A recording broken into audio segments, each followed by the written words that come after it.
अस्सलाम वालेकुम स्टूडेंट्स। आज हम लोगों ने चैप्टर नंबर 14 का टॉपिक नंबर 14.3 स्टार्ट करना है, जो कि था मैटर और एंटी मैटर से रिलेटेड।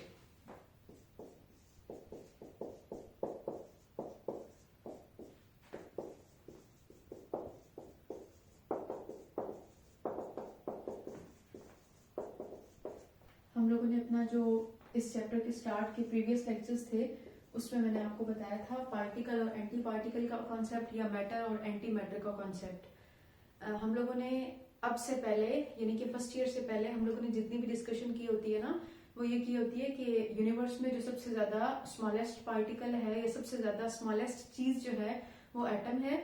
और एटम के अंदर फिर हमने सब एटॉमिक पार्टिकल्स में इलेक्ट्रॉन, प्रोटॉन और न्यूट्रॉन, इन 3 सब एटॉमिक पार्टिकल्स का कॉन्सेप्ट सीखा होता है।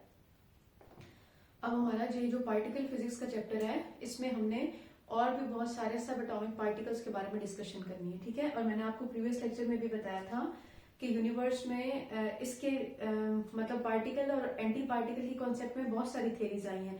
कुछ थ्योरी ये कहती हैं कि यूनिवर्स में जितने भी पार्टिकल्स हैं सेम अमाउंट में उतने ही एंटी पार्टिकल भी मौजूद हैं।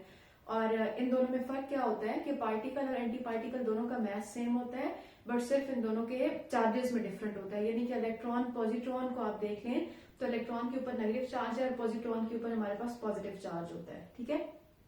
और फिर कुछ साइंटिस्ट ने अपनी ये वाली मतलब इस थ्योरी की रिजेक्शन में ये थ्योरी दी है कि अगर पार्टिकल और एंटी पार्टिकल यूनिवर्स में सेम अमाउंट में मौजूद होते तो फिर ये दोनों आपस में कंबाइन कर जाते, एनहिलेट कर जाते और हमें कोई भी रिमेनिंग पार्टिकल देखने को ना मिलता, बल्कि हमें हमारी यूनिवर्स में बहुत ज्यादा एनर्जी पैकेट्स देखने को मिलते।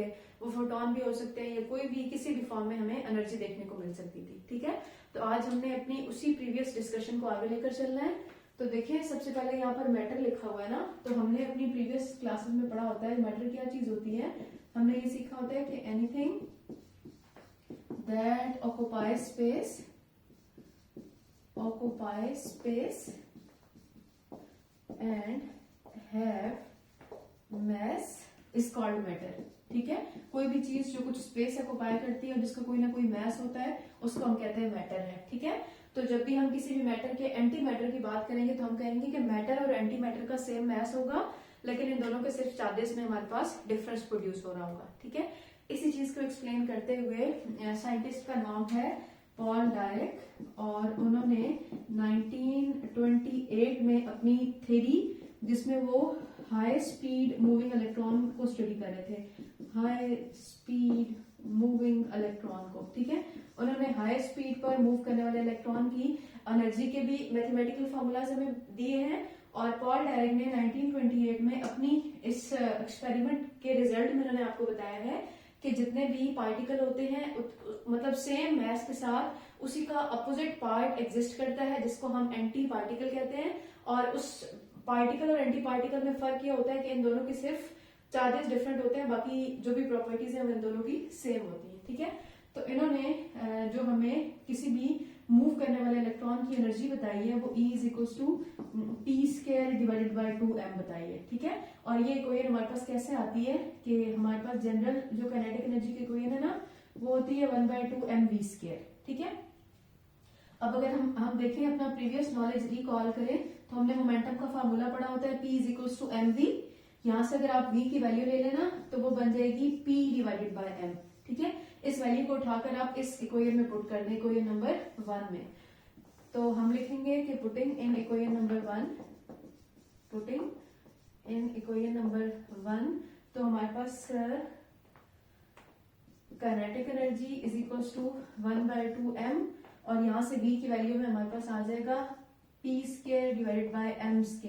ये वाला m इसके साथ कैंसिल, तो काइनेटिक एनर्जी जो है वो p² डिवाइड बाय 2m इसका फार्मूला बन जाएगा, ठीक है। सॉरी, हमने इस इक्वेशन में पुट करनी थी, ये हमारी इक्वेशन नंबर 1 है, ठीक है। इस इक्वेशन में पुट करेंगे तो हमारे पास एनर्जी के लिए जो इक्वेशन है वो p² डिवाइड बाय 2m आ जाएगी, ठीक है।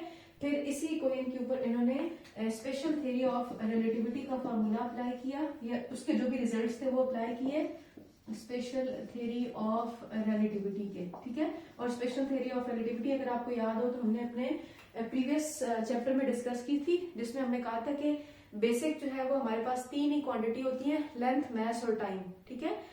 ये हमने प्रीवियस लेक्चर में नहीं, इससे पहले भी हमने ये पढ़ा होता है कि फिजिक्स जब भी हम स्टार्ट करते हैं तो हम कहते हैं कि बेस क्वांटिटीज और डिराइव क्वांटिटी, दो क्वांटिटीज की टाइप्स थी, और इसमें जो बेस क्वांटिटीज होती हैं वो टोटल तो अमाउंट में या नंबर में 7 होती हैं, लेकिन उनमें हम जिन 3 का जिक्र करते हैं वो लेंथ, मास, टाइम है। तो students, special theory of relativity में हमने लेंथ के बारे में भी पढ़ा था, लेंथ कॉन्ट्रैक्शन पे भी, और मास पे भी पढ़ा था, मास वेरिएशन पे भी, और टाइम के बारे में भी हमने जिक्र की थी। ठीक है, उस फॉर्मूला को अगर हम यहाँ पर अप्लाई करते हैं तो इन्होंने हमें एनर्जी के लिए जो इक्वेशन बताई है वो बताई है E is equals to under root of m square c4 plus हमारे पास है p स्क्वायर c स्क्वायर। ठीक है, और इस इक्वेशन के साथ अगर आप देखें तो आपकी बुक में ना प्लस और माइनस का साइन लगा हुआ है। तो पॉल डायरेक्ट ने हमें ये चीज एक्सप्लेन करके बताई है कि इस इक्वेशन में प्लस और माइनस का साइन लगाने का मतलब ये है कि ये इक्वेशन एनर्जी पार्टिकल और एंटी पार्टिकल की एनर्जी को रिप्रेजेंट कर रही है। ठीक है, इसमें जो है वो E एनर्जी है, M जो है वो मास है, C स्पीड ऑफ लाइट है, और P जो है वो मोमेंटम ऑफ दैट पार्टिकल है।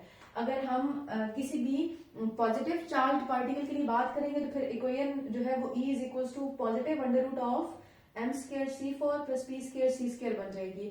और अगर हम नेगेटिव यानी कि एंटी पार्टिकल के लिए देखेंगे तो फिर हमारे पास जो है वो minus under root m square c4 plus p square c square equation बन जाएगी। ठीक है, ये इक्वेशन आपके पास आती कहाँ से है?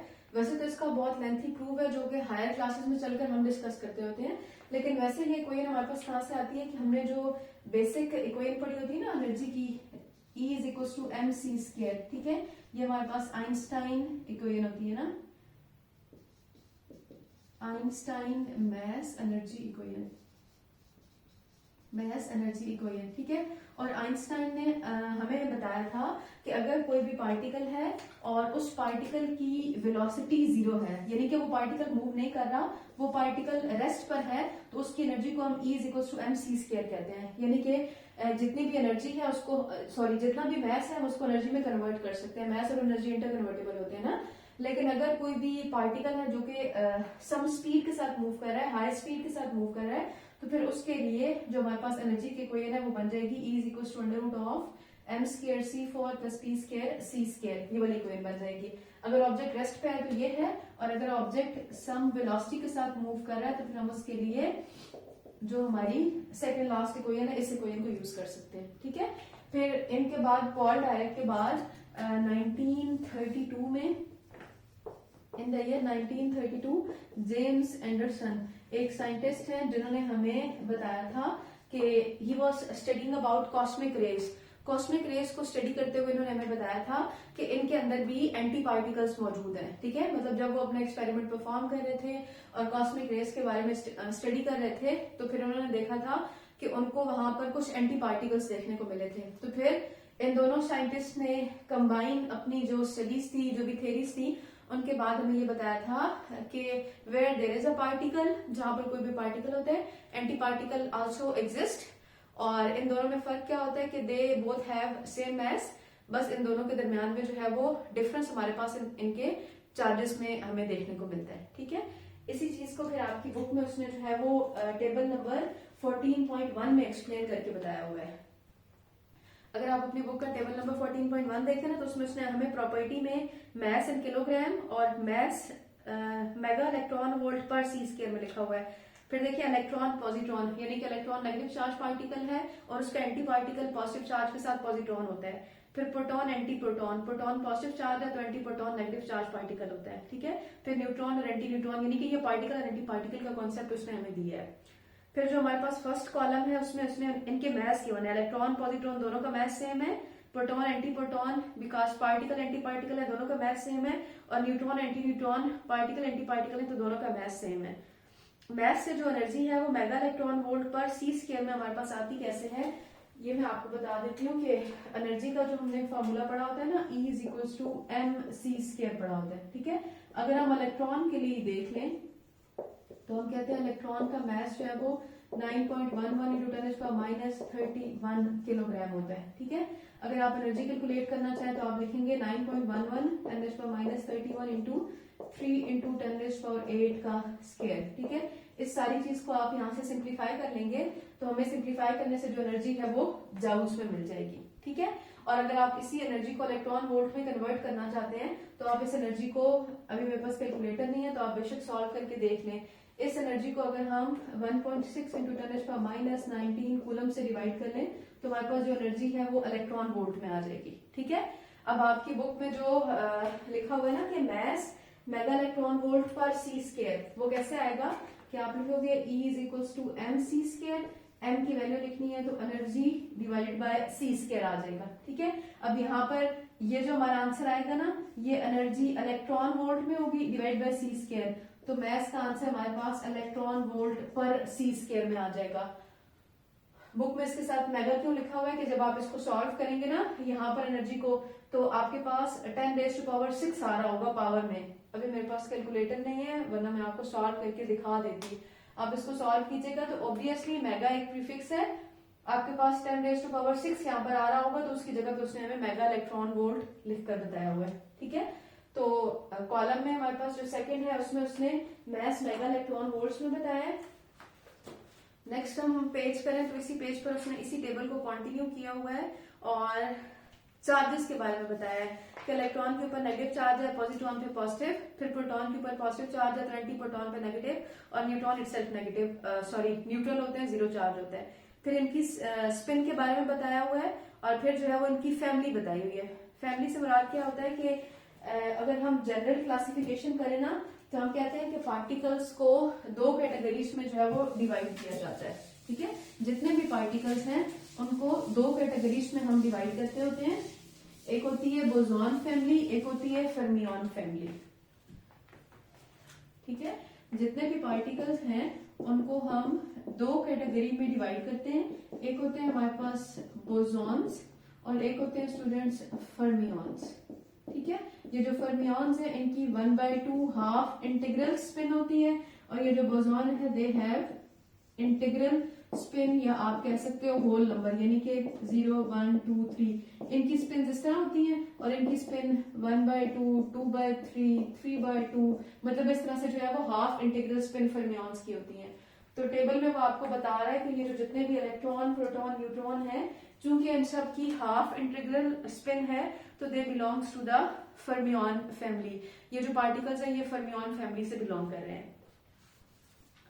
नेक्स्ट इसी टॉपिक में पेज नंबर 263 है, तो वहां पर आपको 2 इम्पोर्टेंट लेबोरेटरीज के नाम बताए हुए हैं जिनमें ये बताया हुआ है कि ये जो एंटी पार्टिकल्स होते हैं ना, they are artificially created by using accelerators. ठीक है, तो यहाँ पर हमारे पास 263 पेज में असाइनमेंट नंबर 14.1 के बाद उसने बताया हुआ है कि physicists at the relativistic heavy ion collider in the New York created the anti-nuclei of helium। के साइंटिस्ट ने जो है वो लैब का नाम बताया हुआ है कि इस लैब में जो है वो हीलियम का एंटी न्यूक्लियाई क्रिएट किया था। ठीक है, एंटी न्यूक्लियाई का मतलब है कि उसका सेम हीलियम की तरह का ही मैस होगा, बस सिर्फ जो है वो उसका चार्ज डिफरेंट होगा, यानी कि नेगेटिव चार्ज होगा उसके ऊपर। फिर इस तरह से कह रहा है कि जी anti helium is the heaviest particle produced scientist at CERN, और सर्न के लिए मतलब एब्रीवेशन में उसने आपको क्या बताया हुआ है कि the European research laboratory for the particle physics artificially created an atom of antimatter which has opened the doors of future research in the field of antimatter hydrogen along with its anti-hydrogen as shown in the figure 14.2। 14.2 में आपने बताया हुआ, उन्होंने आपको draw करके बताया कि matter और एंटी मैटर यानी कि हाइड्रोजन एटम है और हाइड्रोजन का जो है वो इसने एंटी हाइड्रोजन क्रिएट करके बताया। देखिए हाइड्रोजन के सेंटर में एक प्रोटॉन होता है और साइड पर जो है वो इलेक्ट्रॉन रिवॉल्व कर रहे होते हैं। ठीक है, तो जब हमारे पास एंटी मैटर बनेगा तो जो सेंटर का प्रोटॉन है वो एंटी प्रोटॉन में कन्वर्ट हो गया और जो रिवॉल्विंग इलेक्ट्रॉन था वो पॉजिट्रॉन में कन्वर्ट हो गया। ठीक है, और फिर इसी तरह से आप देखें तो मैटर में क्वार्क में लिखा हुआ है अप अप डाउन क्वार्क और एंटी मैटर में लिखा हुआ है अप, उसके बाद इनके ऊपर ना लाइंस लगे हुए हैं यानी कि एंटी अप और एंटी डाउन क्वार्क लिखा हुआ है। ठीक है, ये जो क्वार्क्स वाला टॉपिक है ये हम आई थिंक इससे नेक्स्ट जो हमारा टॉपिक है वो क्वार्क है, तो हम उसमें बात करेंगे कि ये अप डाउन क्या होता है। वैसे अभी के लिए क्वार्क की टाइप्स होती है डिफरेंट, जिनमें हम अप डाउन क्वार्क के मतलब एक होता है अप, एक होता है down, charm, strange, top, bottom, ये 6 क्वार्क की टाइप्स हैं। तो यहाँ पर वो आपको कंपोजिशन बता रहा है कि प्रोटॉन के मतलब जो प्रोटॉन है ना वो 3 क्वार्क से मिलकर बनते हैं और वो उनमें 3 में कौन कौन से 2 अप और 1 डाउन क्वार्क शामिल होता है। तो वो जस्ट आपको ये चीज यहाँ पर एक्सप्लेन करके बता रहा है, ठीक है। नेक्स्ट हमारा इसी में जो है वो फर्दर 14.3 में सब टॉपिक है asymmetry of matter and anti matter, ठीक है। एसिमेट्री का मतलब क्या होता है कि आपने ना मैटर और एंटी मैटर के दरमियान में सिमिलरिटी क्या है, मुशाबिहत क्या है, आपने ये चीज डिस्कस करनी है। 14.3.1 में asymmetry of matter and anti matter, ठीक है। इस टॉपिक में ना वो आपको ये चीज एक्सप्लेन करके बता रहा है कि ये बात तो ऑब्वियस है ना, डिफरेंट थ्योरीज इस चीज को प्रूव करके बताती हैं कि मैटर और एंटी मैटर तो एग्जिस्ट कर रहे होते हैं, ठीक है। तो वो हमें ये बता रहा है कि जी अगर यूनिवर्स में जितने अमाउंट में मैटर एग्जिस्ट करता है, अगर उतना ही सेम अमाउंट में एंटी मैटर भी एग्जिस्ट करे, तो जब मैटर और एंटी मैटर आपस में कंबाइन करते हैं ना, मैंने प्रीवियस लेक्चर में भी शायद आपको बताया था कि जब मैटर और एंटी मैटर कंबाइन करेंगे ना तो they will release some amount of energy और आपको दुनिया में कोई भी मैटर देखने को नहीं मिलेगा, ठीक है। इसका मतलब है कि जितनी भी वर्ल्ड में दुनिया में एग्जिस्टेंस की बात है ना, वो सबसे पहले हमारे पास बिग बैंग थ्योरी से मिली थी हमें, ठीक है, बिग बैंग थ्योरी। और उसमें अगर हम ये देखें कि मैटर और एंटी मैटर दोनों आपस में इक्वल अमाउंट में मौजूद, अगर हम ये अज्यूम कर लें, फर्ज कर लें कि मैटर और एंटी मैटर आपस में इक्वल अमाउंट में मौजूद है, तो फिर इसका मतलब है कि अगर हम इनको कंबाइन करवा दें या किसी भी तरह से ये कंबाइन हो जाए तो दे विल रिलीज एनर्जी और आपको दुनिया में कोई भी मैटर देखने को नहीं मिलेगा। तो मतलब अगर ऐसा होता तो मैटर देखने को ना मिलता, ऐसा क्यों नहीं है, इसके लिए जो है वो हमारे पास सीपी वायलेशन हुई है, ठीक है। सीपी वायलेशन क्या होती है, ये हमारे पास सीपी जो है सिमेट्री, ये एक थ्योरी है जो कि आपको बताती है कि मैटर और एंटी मैटर एक दूसरे के साथ सेम मैस के होते हैं, अपोजिट चार्जेस के होते हैं, और ये प्रॉपर एक मतलब मॉडल है, ये थ्योरी है जिसमें हम ये चीज डिस्कस कर रहे होते हैं कि हाउ दे आर सिमिलर या हाउ दे आर डिफरेंट, ठीक है। इसमें ये जो सी है ये आपको रिप्रेजेंट करता है चार्ज कॉन्जुगेट सिमेट्री,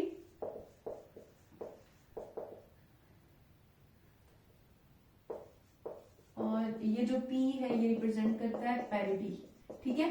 तो इन दोनों को कंबाइन करके हम CP सिमेट्री के नाम से आपकी बुक में लिखा हुआ है। अब CP सिमेट्री है क्या कि वो आपको इस सिमेट्री में ये बता रहा है कि जहां पर भी कोई भी पार्टिकल मौजूद है उसका एंटी पार्टिकल भी मौजूद होगा। चार्ज कॉन्जुगेशन का मतलब यही है ना कि where there is a particle there exist also an anti particle, ठीक है। और पैरिटी का मतलब है इनवर्जन, कि वो जो एंटी पार्टिकल हमें देखने को मिलेगा उस एंटी पार्टिकल का जो चार्ज है वो पार्टिकल की बनिस्बत डिफरेंट होगा, ठीक है।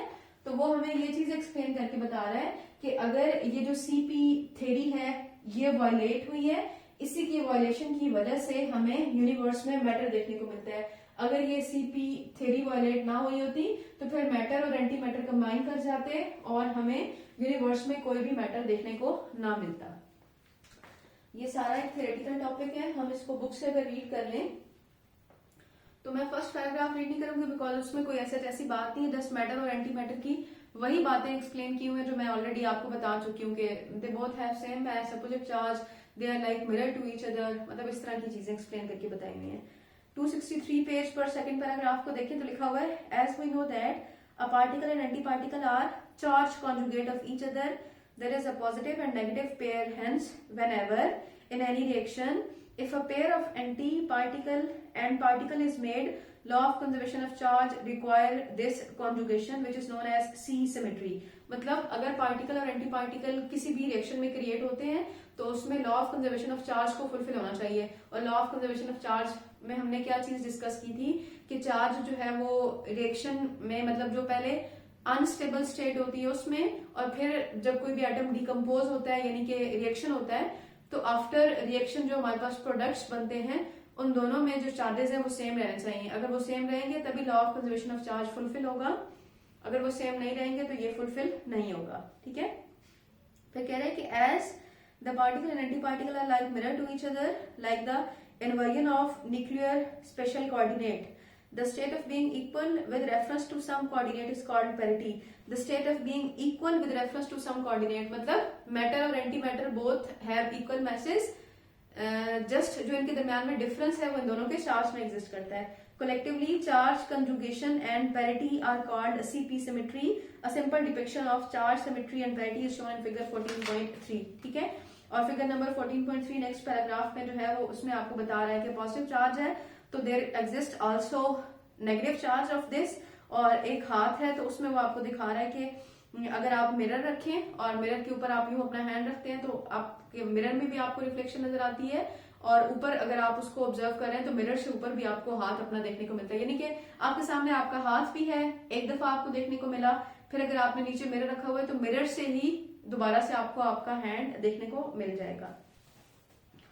फिर सेकंड पैराग्राफ में कह रहा है कि the most accepted theory about the creation of universe is big bang theory. According to this about 13.7 billion years ago an explosion took place with the creation of matter and antimatter in perfectly equal amount with CP symmetry.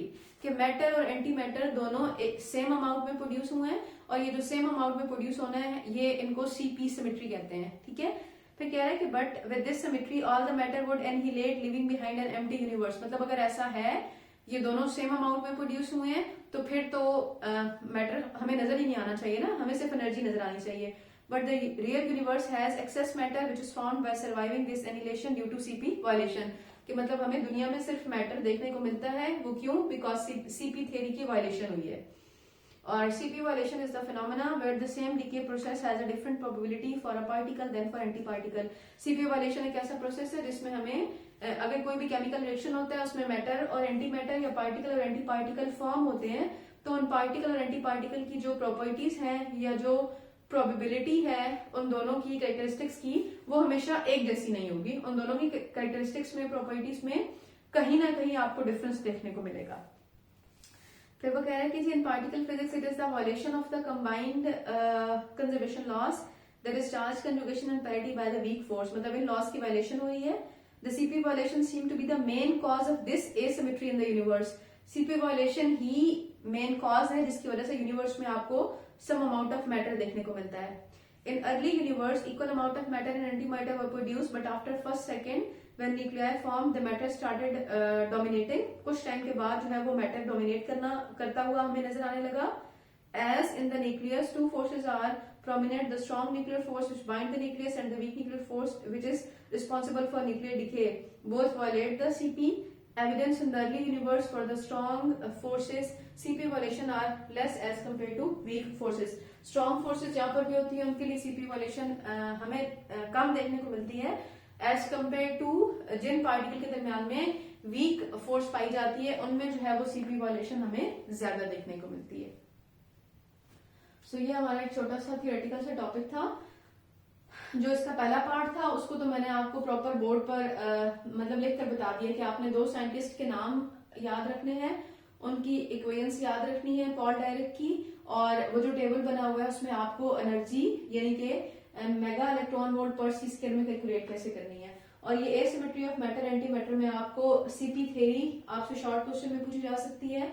इसके अलावा आपको CP violation के बारे में पता होना चाहिए, और एक जो है वो बिग बैंग थ्योरी से रिलेटेड आपसे पेपर में शॉर्ट क्वेश्चन पूछा जा सकता है.